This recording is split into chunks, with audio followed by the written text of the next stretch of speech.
Asyhadu an la ilaha illallah wa asyhadu anna Muhammadan Rasulullah.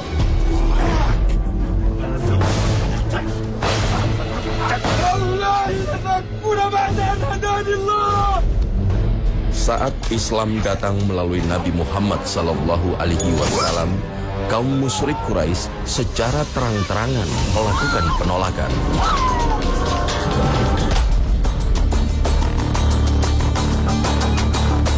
Bahkan hingga Muslim hijrah ke negeri Habasyah sekalipun, mereka tetap berupaya menyeret kembali ke Mekah dan memeluk ajaran nenek moyang.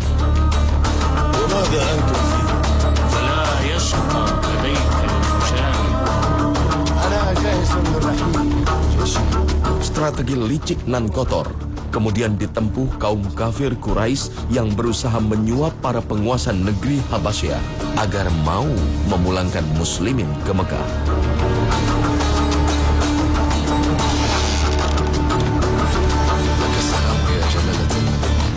Namun upaya mereka gagal karena ditolak mentah-mentah oleh Raja Habasyah.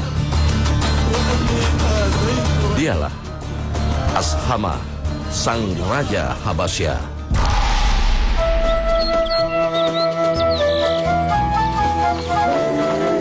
Bagi masyarakat Habasyah, sebuah wilayah yang merupakan gabungan dari Sudan, Eritrea, dan Ethiopia, Najasyi adalah panggilan untuk seorang raja.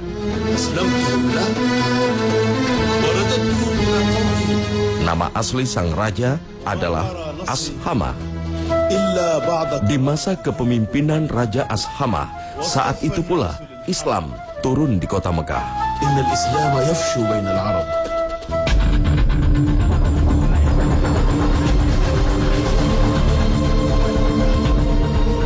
Sementara di kota Mekah, tepatnya di tahun keempat kenabian, perlakuan para pemuka Quraisy terhadap muslimin kian kejam dan brutal.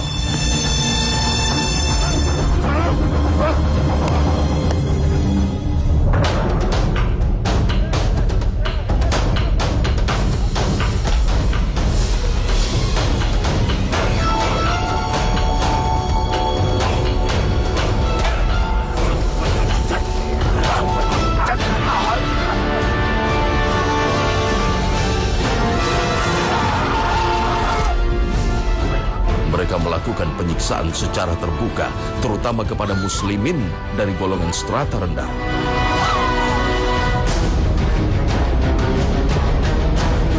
Hingga di tahun kelima kenabian, keadaan kian memburuk.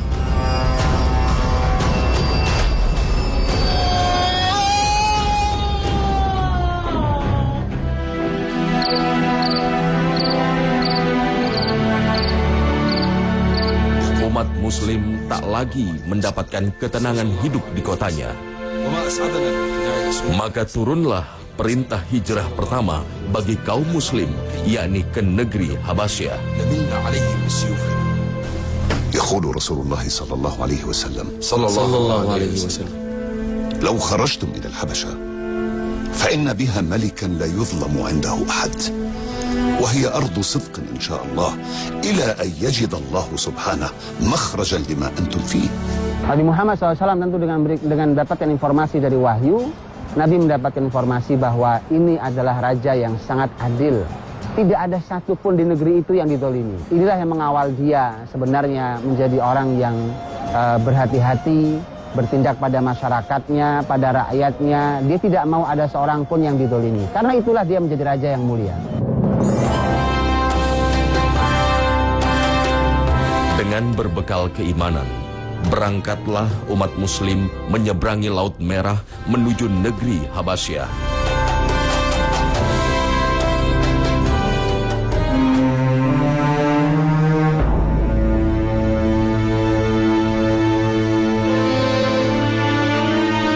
Sesampainya di Habasyah, mereka segera meminta izin sang raja agar menetap di wilayahnya. Assalamu laka ayyuhal malik. ولك السلام. جئناك يا جلالة الملك طلبا للحماية والأمان بعد أن ضاقت بنا أرضنا واضطهدنا أهلنا وسادة قومنا. وماذا أنتم فيهم؟ أنا ابن سيدهم كلهم. أنا جعفر بن أبي طالب بن عبد المطلب بن هاشم. أجل، لا يشقى في ملكي طالب جوار وحماية. اذهبوا فأنتم في جواري، لا ترون إلا ما تحبون، ولا يخلص إليكم شيء مما تكرهون. بورك فيك يا جلالة الملك، بورك فيك.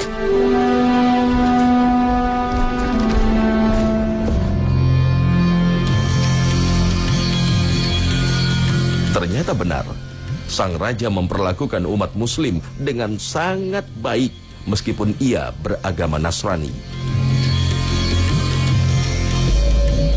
يسعد علينا النجاشي ملك الحبشة. ذهبت بعيدا يا أبا الحسن. ونقتل ما نقتل.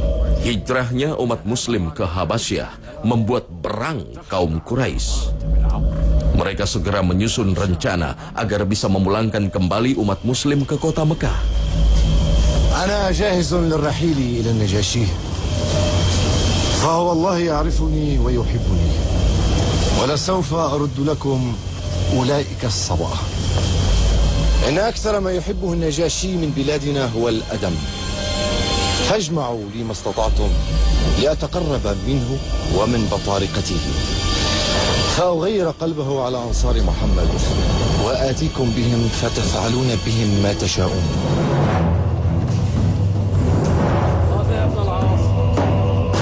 Maka diutuslah Amr bin As untuk menghadap Raja Habasyah. Bersama Umaroh bin Walid, Amr bin As berangkat ke Habasyah dengan membawa berbagai macam upeti untuk sang raja.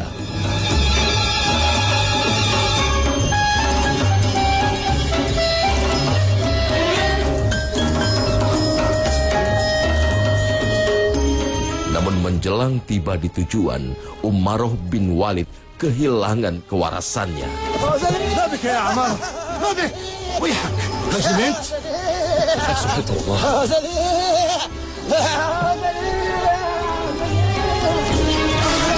ماذا أقول لأخيك خالد؟ ماذا أقول لقريش؟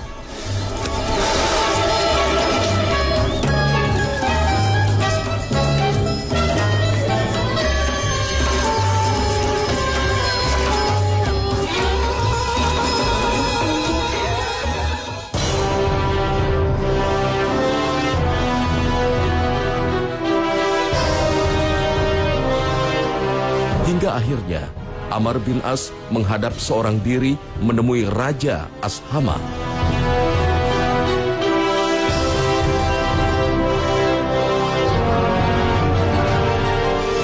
Disinilah ia mulai melancarkan aksi liciknya dengan menyuap sang raja agar mau memulangkan muslimin ke Mekah. لك السلام يا جلالة الملك. Tanpa diduga, tawaran Amr bin As justru membuat sang raja marah. لا أسلمهم أبدا، ولا يكاد قوم جاوروني ونزلوا بلادي واختاروني على من سواي حتى أدعوهم وأسألهم عما يقول عمرو في أمرهم. Ia lantas memanggil muslimin untuk memberikan penjelasan. يا جعفر، ما هذا الدين الذي فرقتم فيه قومكم؟ Ja'far bin Abi Thalib yang menjadi juru bicara kaum muslimin menjelaskan Islam dan keadaan yang menimpa mereka pada Raja Ashama. أيها الملك، كنا قوما أهل جاهلية نعبد الأصنام ونأكل الميتة ونأتي الفواحش ونقطع الأرحام ونسيء الجوار ويأكل القوي منا الضعيف، وكنا إلى ذلك زمنا حتى بعث الله إلينا رسولا منا نعرف نسبه وصدقه وأمانته وعفافه، فدعانا إلى الله لنوحده ونعبده ونخلع ما كنا نعبد نحن وأهلنا من دونه من الحجارة والأوثان. Sang raja pun memutuskan bahwa muslimin akan hidup aman di negerinya. لا والله لا أسلمكم أبدا. بورك فيك أيها الملك الرحيم العادل.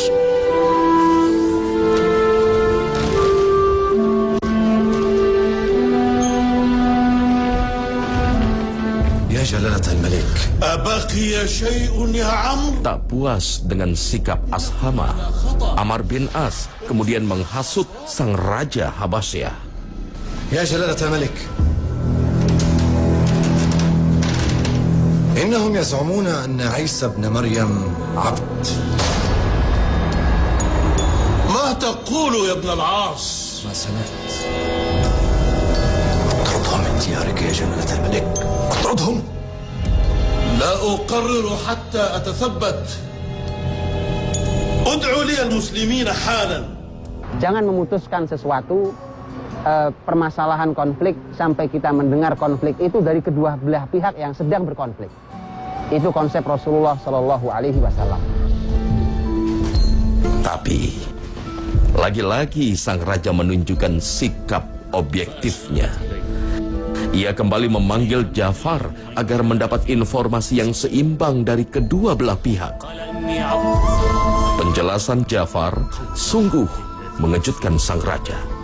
Bahkan ketika ditanya tentang Isa, yang jelas berbeda cara pandang Muslim dan Nasrani, tetapi Ja'far pun menyampaikan apa adanya, dan Najasyi pun mengakui bahwa ini benar pernyataannya.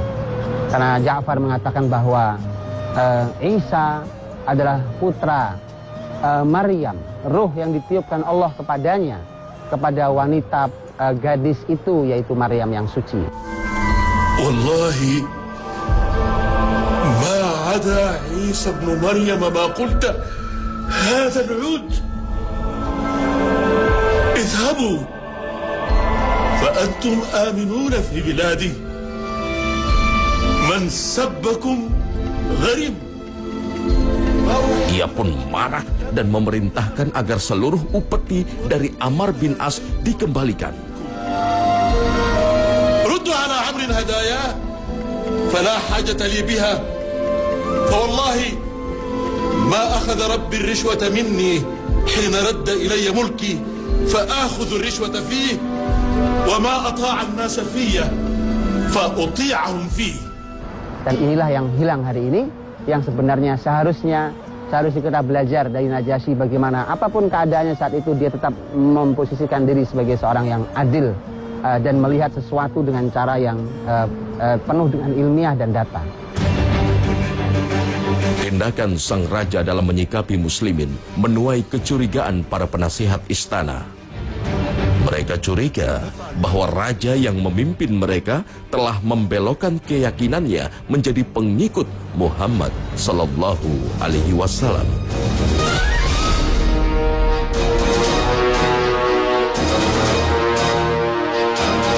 Hingga terjadilah konflik internal di kerajaan Habasyah.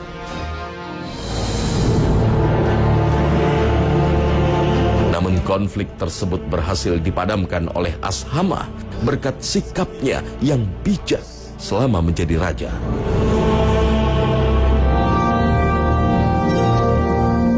Sikap agung Ashama ia dapatkan dari didikan sang ayah setelah melalui berbagai cobaan.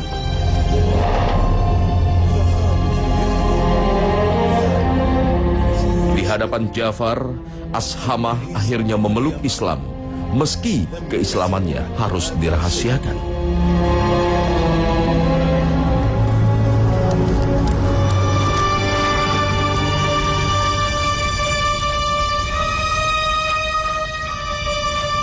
Pada masa hijrah di Habasyah, seorang muslimin Mekah, yakni Ubaidillah bin Yahsi, keluar dari agama Islam.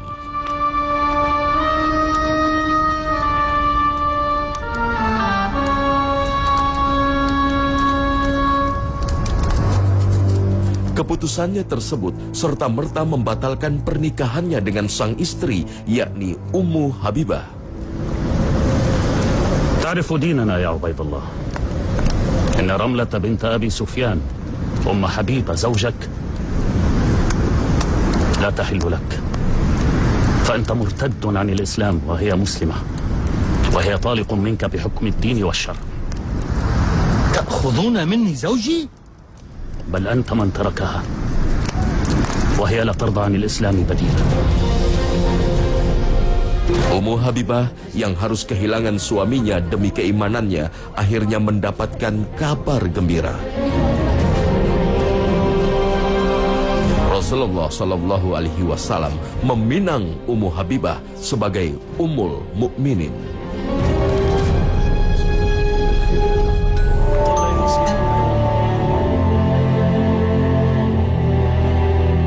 Dan Rasulullah Shallallahu Alaihi Wasallam memilih Ashamah sebagai wali bagi dirinya.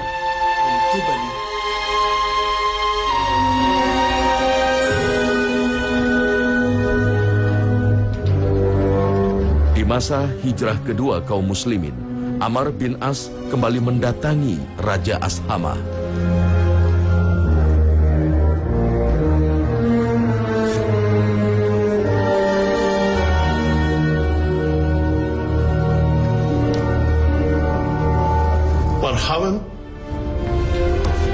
مرحبا بصديقي عمرو القرشي. ها؟ بماذا أتيت؟ أتيتك برجاء.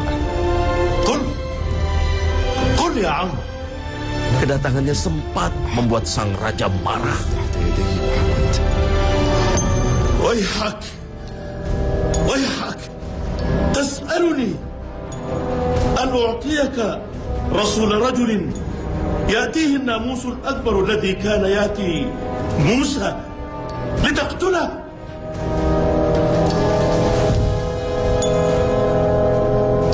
أطعني يا عم واتبع نبي الله محمدا صلى الله عليه وسلم، فإنه والله لعلى الحق، ولا يظهرن على من خالفه كما ظهر موسى على فرعون وجنوده. Namun akhirnya diketahui bahwa Amr bin As ingin mengabarkan keislamannya pada Raja Habasyah. أتبايعني يا عمرو؟ بلى والله. ابسط يدك. Amr bin As radhiyallahu anhu itu dinyatakan oleh sebagian sejarah bahwa dia telah masuk Islam di tangan An-Najasyi. Kemudian nanti dia bersama Khalid bin Walid pada tahun 7 Hijriah menemui Nabi di kota Madinah dan menyampaikan kembali keislamannya. Ini juga hal yang sungguh sangat menarik buat kita. An-Najasyi yang sebagai seorang muslim yang baru tapi dia telah memiliki semangat untuk menyampaikan, menebarkan hidayah ini kepada orang lain. Kita sudah lama menjadi seorang muslim. Kita yang sudah sejak lahir menjadi orang muslim bahkan, maka mengapa kita tidak menyampaikan kebenaran ini kepada orang lain? Memang satu masalahnya. Masalahnya adalah ketika kita tidak memiliki keyakinan yang cukup pada diri kita tentang keislaman kita, maka bagaimana kita akan menyampaikan ini kepada orang lain? Untuk itulah mulai dari diri kita, dan kita punya tugas untuk menyampaikan hidayah ini kepada siapapun yang kita temui. Wallahi, inni ufariqukum wa qalbi yaqturu alaman.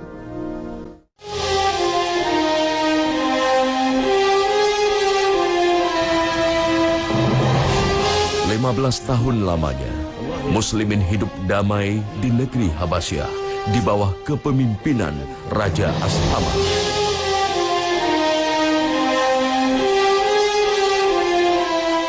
Dan di tahun ke-7 Hijriah, saatnya bagi muslimin untuk pergi meninggalkan Habasyah menuju kota Rasulullah Sallallahu Alaihi Wasallam, Madinah Al-Munawwarah.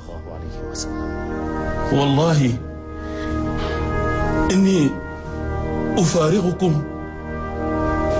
wa qalbi yaqturu alaman wa ayni tadma'u hasratan. تذهبون يا إخوتي وتتركونني وحدي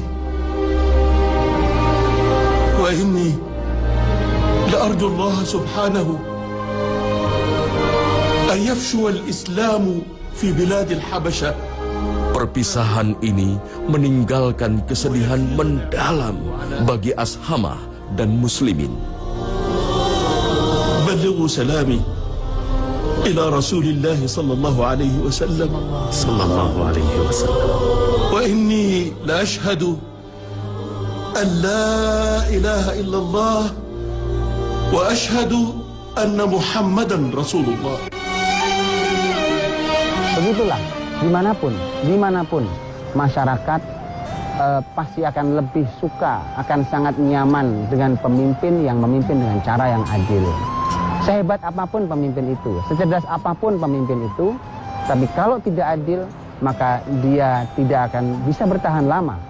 Maka Nabi Shallallahu Alaihi Wasallam yang menyampaikan sendiri bahwa imamun adil, pemimpin yang adil, mendapatkan keutamaan, keistimewaan. Di antaranya adalah kelak dia satu dari 7 kelompok yang akan dilindungi Allah Subhanahu wa Ta'ala di saat tidak ada perlindungan sama sekali di akhirat kecuali perlindungan Allah Subhanahu wa Ta'ala. Jasa Ashamah, sang raja dari negeri Habasyah, begitu besar bagi perkembangan Islam. Kebaikannya mendapat tempat tersendiri di hati Rasulullah Sallallahu Alaihi Wasallam.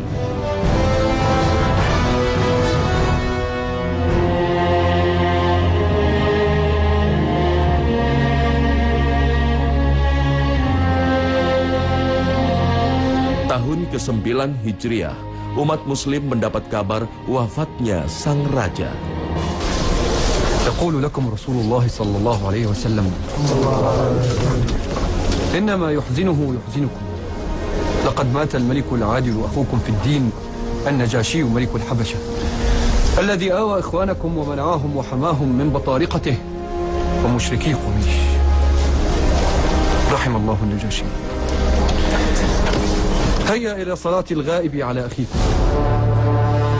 Rasulullah Sallallahu Alaihi Wasallam pun mengajak umat muslim agar melakukan sholat goib bagi Raja Ashamah.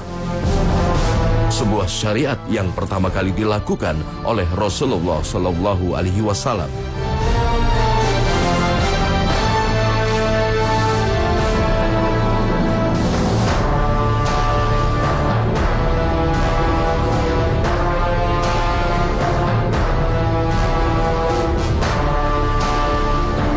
Rahimahullah Ashamah, sang raja yang adil dan bijak dari negeri Habasyah.